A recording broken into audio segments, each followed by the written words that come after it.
गेले 4 दिवस पोटात अन्न नाही, अंघोळ नाही, गेट बाहेर ये जा करण्यासाठी परत पास मिळत नाही। त्यामुळे गेल्या 4 दिवसांपासून एमपीटीमध्ये अडकलेल्या ट्रक चालकांनी अखेर काल घरचा रस्ता गाठलाय। त्यात आज सुट्टीचा दिवस असल्यामुळे आजही अडकून पडणार त्यापेक्षा घरी जाऊन आपल्या खाण्यापिण्याची व्यवस्था करावी म्हणून ट्रक चालकांनी ट्रक बंदरातच सोडून घरचा रस्ता धरलाय। कोळसा बॉक्साईटची वाहतूक वास्को शहरातून करू नये यासाठी सुरू केलेल्या आंदोलनावर अद्याप कोणताही तोडगा न निघाल्यामुळे मुरगाव बंदराच्या आत आणि बाहेर सुमारे 200 ट्रक उभे आहेत। या प्रकरणी लवकरात लवकर तोडगा काढावा अशी विनंती ट्रक चालकाकडून होतीये। एमपीटीकडून अजून पर्यायी मार्गाला परवानगी मिळालेली नाही। एमपीटीमध्ये अडकलेले वाहतूकदार नवीन महामार्गावरून जाण्यास तयार आहेत, परंतु पोलीस कोणतेही संरक्षण देत नाहीत असं समोर येत आहे। गेले 4 दिवस चालू असलेल्या या आंदोलनावर शनिवारी तरी तोडगा निघेल अशी अपेक्षा ट्रक चालकांना होती, परंतु ती फोल ठरली।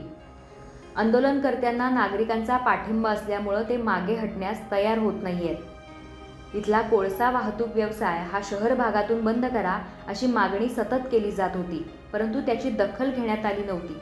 त्यामुळे यासंबंधी लक्ष वेधण्यासाठी आंदोलन सुरू करण्यात आले। आयचे कोल कॉर्पोरेशन आणि येतेवळीची बोट एक लागलेल्या 1,70,000 टनाची बोट लागलेल्या बॉक्साईडची ही बोट आणि तो कार्गो म्हणतो तो बॉक्साईड एकदम खतरनाक बॉक्साईड कार्गो तो सिटींतल्यान वचपाचा अशें आमकां शंकर प्रोजेक्ट सांगले। पण आयज आमी शंकर प्रोजेक्ट सपोर्ट करपाक गेले सर। हो कार्गो कोळसो आणि जो बॉक्साईड कार्गो आमी सिटींतल्यान कसोच वचोंक दिवचे ना। तेंच्या खातीर एक वयले हायवे केल्लो जाल्यार तुमी त्या हायवेन चला, म्हणजे सिटींतल्यान आमी तुमकां कशेंच वचोंक दिवचे ना।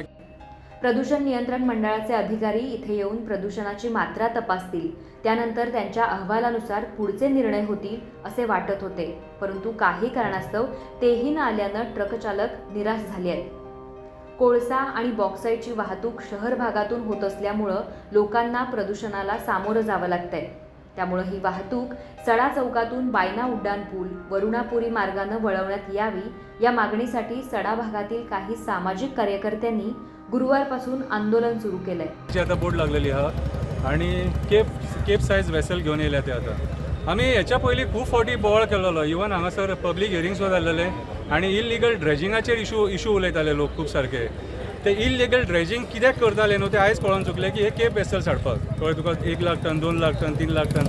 सो आयज सरकार जे आहा न्हू ही आपली मनमानी करपाक उठल्या आणि आयज जे आमी हांगा येयल्यात न्हू आयज आमच्या वास्को सिटींतल्यान तेंच्यांनी परत ट्रान्सपोर्टेशन चालू केलां कोळशाचें। कोल्ड ट्रान्सपोर्टेशन सारकें डेंजरस ट्रान्सपोर्टेशन कितें आयज तुमी हांव उलयतना तुमी पळयलें आसतलें की कोल स्पिलेज कशी रस्त्याचेर पडटा। हांवें एवरी डे दाखयलें कोल स्पिलेज खंय रस्त्यार पडटा आणि तेजो पावडर जावन आमी ब्रीथ करता म्हणून हांवें प्रोटेस्ट सुद्दां केलो तेचेर। या प्रकरणी काही तोडगा निघेल असं वाटत होतं, परंतु अद्याप काहीच हालचाली होत नसल्यामुळं संबंधित हवालदिल झाली आहेत।